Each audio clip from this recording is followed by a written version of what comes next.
What's better than freshly squeezed milk? Freshly sliced, perhaps? Say hello to the cow tree. You can find this species here, Brosimum utile, between here and kind of southwestern Costa Rica, all the way down into the Amazon basin. There's a whole bunch of other species as well, though, that extend that range all the way up to Mexico and out into the Caribbean. All of them have edible sap like this, some, tastier than others, but all of them edible fruit, which unfortunately isn't in season, so I can't show you that part, but the milk alone is worth it. These are one of my favorite trees here, and maybe just they've come to be one of my favorite trees as well.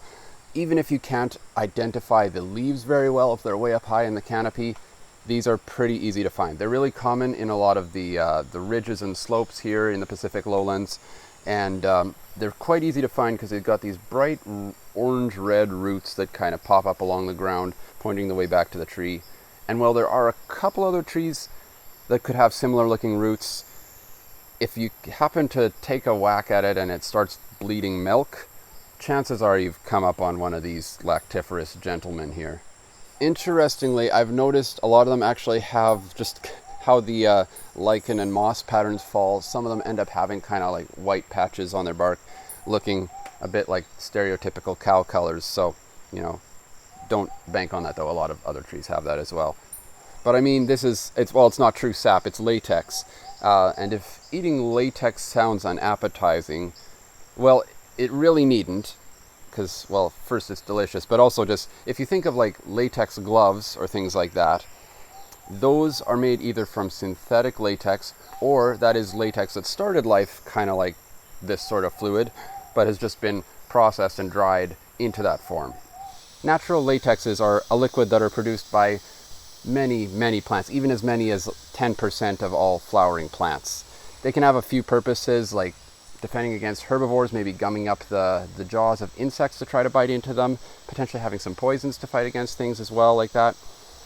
But this one, as far as a human perspective goes, is a delicious failure. Not only is it edible, but even decently nutritious. Locals here, they use it a lot like you would cow's milk, putting it into coffee, making ice cream, even making cheese. Like when it starts to dry and thicken a bit, you get what kind of are like cheese curds. Interestingly, another one of the Brosimum or milk tree species was one that was historically used to make chewing gum when the latex had been processed and dried.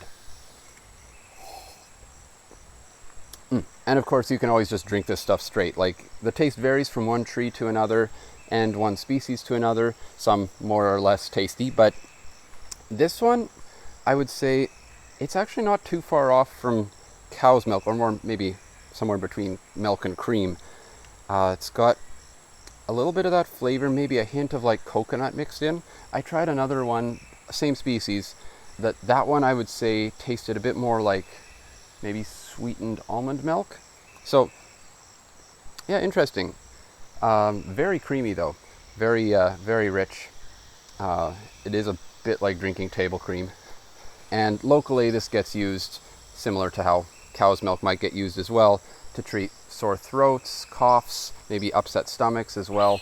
I mean, that makes total sense to me with how rich this is. Like, I have a bit of a sore throat right now, and it does feel like it's helping a bit, just kind of soothe the throat. I tried making a couple other things with this too. The other one was a bit sweet for making cream gravy or schmoltvat, but this one might work. Other things that I used it for, though, those worked pretty well, just throwing it in a recipe as you would regular milk. That's good stuff. One final little interesting note with these things. Apparently, the indigenous here use them to make blankets, and apparently good warm ones at that. Apparently all they do is they remove the bark, kind of leach it in the river for a while, and then just kind of beat it to get it soft. Strangely, none of the sources I read mentioned anything about drying it out, so I can only conclude that they slept with permanently soggy blankets, but I mean, to each their own. But anyway, these are easily one of my favorite trees I've found here in the Osa Peninsula. So next time you're lost in the southwestern Costa Rican Pacific lowlands and craving some dairy, you know where to swing your machete. So anyway, thank you for liking, commenting, and subscribing and all that jazz. And for more interesting and sometimes dairy-tastic plants from around the world, join me next time on Ambling with Sam.